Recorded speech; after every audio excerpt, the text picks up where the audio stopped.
Hello, this is Adam Beanstock, talking to you on this sort of cloudy day. I don't know what's happened to our summer, but why are we complaining? Because it's a lot hotter in other places and other countries. I remember 8 years ago, I was in the Glore Theatre in Ennis, and it was the Flower that year in 2016, and I was spectating Martin Haynes and Dennis Carhill playing at the Glore with the Thule band, and different other band, different Cayley bands were there as well. They were representing them and everything else. And then I was just hanging around there in the cafe, sitting down, and I sat next to Dennis Carhill. And I think, I'm sitting next to a very famous chap here, and what do I talk about? The weather! You know, why aren't we talking about music? You know, and I think, you know, have we got to do reality checks all the time to say what things really are like, or you know, it's something that affects us all, I suppose. We've all got in common. Anyway, so you know, the purpose of this video. I hope you like my t-shirt. It's got nice little violins and things on it, isn't it? Yeah. It's a bit of a close up here. Oh, there, not the old scroll on the neck. Anything else? Oh, I had a fabulous time last night at a session. It was at Ditchling, Whitehorse at Ditchling. Fantastic session. They had all sorts of instruments. They had a soprano sax. He was a Frenchman. Played beautifully soprano sax. A tuba player, crappy tuba, but various people had a go at the tubas, and they're surprised what notes they could get out of it. And G minor was a good key, and there was a really brilliant trumpet player, and of course we had a string section as well, lots of violins, fiddles, including myself, and Nicker Harper. And I wish I filmed a bit of it. It was, you know, I didn't take my phone with me, but. It was a brilliant evening. We played all sorts, a bit of rhythm and blues. We played, you know, traditional Irish, English, French tunes, and people getting up and dancing. And this is what it is. This is what live music's all about, and keep music live. And you know, that is the motto, because all this social media, online stuff. It's becoming naff, isn't it? I mean, it served its purpose during lockdown, but now people are not taking much notice of it, are they? Really, that's what I'm finding. My, you know, it's probably why my YouTube is dwindling. Probably lots with other people experiencing the same thing as well. But I'm going to play a couple of tunes now. I'm going to play a first tune. I was busking on Saturday, and I had about 50 tunes to play, or I listed down, and sets of tunes and things, and someone come up to me and said, oh, can you play Greensleeves? And then they're actually amazed. I just started playing it. I think, well, that is a tune that is probably about 500 years old, as far as we know, and it was around Henry VIII. Some people say that he actually wrote it, but you know, it was probably one of his musician courtiers that he had who wrote it, and in the Tudor times. But he did have some involvement in musical activities, because you know, he did lots of things. But those times were very harsh, as you know, and very cruel, and probably for. You know, it's a lot of persecution going on, and bit like the dictators of the world today, isn't it? Really, you know. I won't go into politics because that really upsets me as well. So, now first of all, I'm going to play the Greensleeves, and then we're going to follow it with an 18th century tune, which they call the King of the Fairies, but it's a hornpipe. But I think it only became called the King of the Fairies when the Irish got hold of it. But I think it's originally an English tune, and I have heard it used to be called the handkerchief ring, where the handkerchief was in a ring, It was like a dance involving pulling a handkerchief through the ring, then doing the dance routine through a handkerchief ring. Now I don't know how it got its name with the King of the Fairies. I don't know what mythical thing that was anyway, whether you believe in fairies or not. So I'm gonna have a little go at doing the Greensleeves.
So that was Greensleeves. It really takes you into another place. But you know, say, oh well, it's a simple tune. You might get it in like grade 2 violin, whatever. But you know, these simple, lovely tunes that show the test of time. You know, it must be a genius way. It's not. There's no way that's simple, because I think the key is quite ambiguous, because it's E minor bass, but you've got an F sharp and a C sharp in it. So it's very modal with a flattened seventh, and you'll be surprised when you put that to a session, people can't play it. So it's so well known, they haven't got no idea how it goes. So I end up playing it on my own.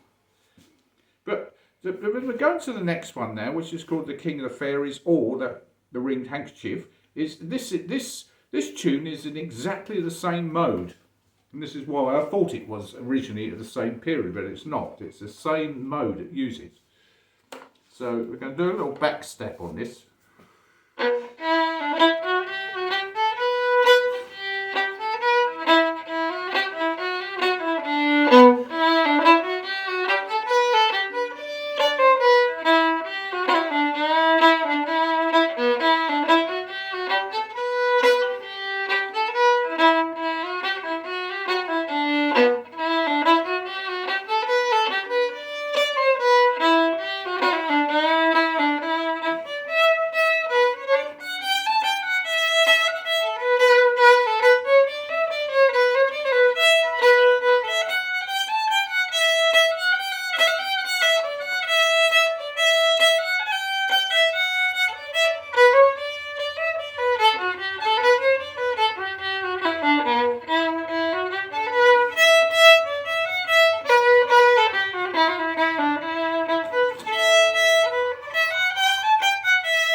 see, that's another tune that's there's so many different versions of, and so many different ways of playing it. And you know, whether you add triplets and things like that, as you do to decorate hornpipes and trying to keep the back step going. But you've obviously got the guitar going on jump, jump, you know, giving you back step if you want to relax on the back step. If you're playing on your own, it's good to put a bit of a back step into it, you know, to get people dancing in the right sort of tempo. Anyway, I don't want to take too much more of your time. I think we've gone on to 11 minutes. I don't know what to call this video. Should we just call it Adam Beanstock Plays Greensleeves? It might cause a hit anyway. So I'll bid you good day and have a good summer. I actually played George Gershwin. That was played last night by a trumpet and me and a soprano sax. It's summertime. It was beautiful arrangement last night, and I've got a little version of it I've done with piano and violin, and I mean Joshua Bell does a good version of it as well, piano and violin. So that's you know, if you're yearning for a summer, think about the Porgy and Bess number "Summertime," and relax and chill out and then enjoy everything. Enjoy life, enjoy music, enjoy the sunshine while it's here. Okay.